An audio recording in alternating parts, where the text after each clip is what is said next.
इंसान की बर्बादी के कई कारण हो सकते हैं, लेकिन कुछ मुख्य कारण ऐसे हैं जो हर किसी को प्रभावित कर सकते हैं। इन कारणों को जानकर हम अपने जीवन को बेहतर बनाने के लिए कदम उठा सकते हैं। आज मैं आपको यह कहानी बताने जा रहा हूं कि इंसान की ऐसी कौन सी गलतियां होती हैं जो इंसान को बर्बाद कर देती हैं। अगर हम अपनी बर्बादी का कारण जान लें तो हम अपने जीवन को खुशहाल बना सकते हैं। पहली आदत है इच्छा, क्योंकि इच्छा ही दुनिया की हर एक व्यक्ति के अंदर सबसे पहला अवगुण होता है।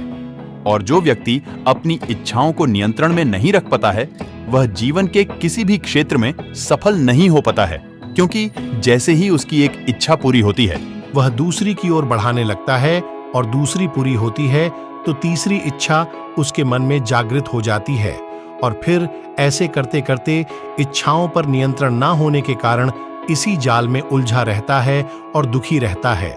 इसीलिए राजन, जब हम इच्छाओं पर नियंत्रण पा लेते हैं तो हम हमारे मन पर भी नियंत्रण पा लेते हैं। और जब हमारा मन हमारे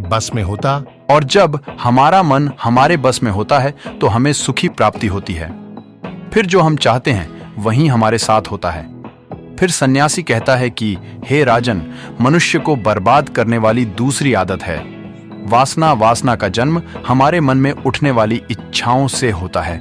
जिस प्रकार इच्छा का कोई अंत नहीं होता और मनुष्य वासना के जाल में फंसता ही चला जाता है। वासना के वशीभूत होकर मनुष्यों को कुछ भी नजर नहीं आता है। आज तक जितनी लड़ाइयां हुई हैं, उनका सबसे बड़ा कारण स्त्री को पाने की इच्छा ही रही है। स्त्री के प्रेम में वशीभूत होकर राजा महाराजाओं ने आज से पहले बहुत सारे युद्ध किए हैं। रावण भी संसार का सबसे बुद्धिमान व्यक्ति था, लेकिन उसने भी माता सीता की सुंदरता की जाल में फंसकर अपना सब कुछ बर्बाद कर लिया। उसकी मृत्यु का कारण एक स्त्री ही बनी थी। राजा महाराजा तो युद्ध में इसलिए हार क्योंकि वो लोग स्त्रियों से रासलीला रचने में ही रह गए। ईश्वर ने तो स्त्री की उत्पत्ति इस संसार को बढ़ाने के लिए की है, लेकिन आजकल लोगों ने इसे अपनी वासना का शिकार बना लिया है। अपने मनोरंजन का साधन समझने लगे हैं और जब उन्हें अपना यह मनोरंजन नहीं मिलता तो वो पागल हो जाते हैं और ना जाने क्या क्या कर बैठते हैं। इसीलिए हे राजन, जितना हो सके उतना वासना से दूर रहना चाहिए। फिर सन्यासी कहता है कि हे राजन, मनुष्यों को बर्बाद करने वाली तीसरी आदत है क्रोध, क्योंकि जब मनुष्य की वासना की पूर्ति नहीं होती है तो उसके अंदर क्रोध उत्पन्न हो जाता है और जब व्यक्ति को क्रोध आता है तो उसे पर उसका नियंत्रण नहीं होता है और फिर वो क्रोध में आकर कहीं गलत निर्णय ले लेता है। वो दूसरों को भला बुरा कह देता, गलियां निकल देता है।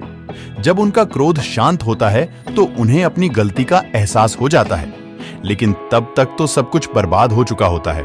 क्रोध के कारण मनुष्य के बने बनाए काम भी बिगड़ जाते हैं। जब मनुष्य के भीतर क्रोध उत्पन्न होता है तो वो अंदर से बहुत कमजोर हो जाता है और एक कमजोर मनुष्य कुछ भी नहीं कर सकता है। उसे कभी भी सफलता हासिल नहीं हो सकती। क्रोध हमारे भीतर तनाव को उत्पन्न करता है और अगर एक बार हम तनाव में चले गए तो हमारा पूरा जीवन बर्बाद हो जाता है। फिर सन्यासी कहता है कि हे राजन, मनुष्य को बर्बाद करने वाली चौथी आदत है लालच। हे राजन, लालच का फल सदैव बुरा होता है। लालच में पड़कर हम बहुत से लोगों का बुरा कर देते हैं। हर मनुष्य के जीवन में कभी ना कभी ऐसे लालच अवश्य आते हैं जब वह लालच कर बैठता है और अधिक पाने की लालसा में वह कुछ ऐसा कर बैठता है जिससे जो उसके पास था वह उसे भी गवा देता है।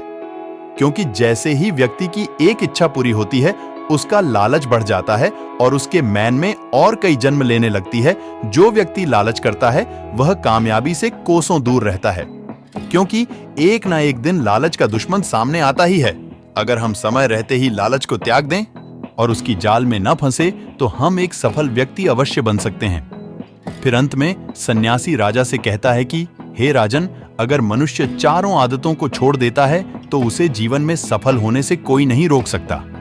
जो इन आदतों को नहीं छोड़ता है उसे जीवन में बर्बाद होने से कोई रोक सकता है। मैं एक सन्यासी होकर इसकी जाल में फंस गया था, तो सामान्य मनुष्य तो इससे बच नहीं सकता। इसीलिए हे राजन, मनुष्यों को इन आदतों से हमेशा बचाना चाहिए। दोस्तों, अगर आपको यह वीडियो अच्छा लगा है तो वीडियो को लाइक एंड चैनल को सब्सक्राइब जरूर करें।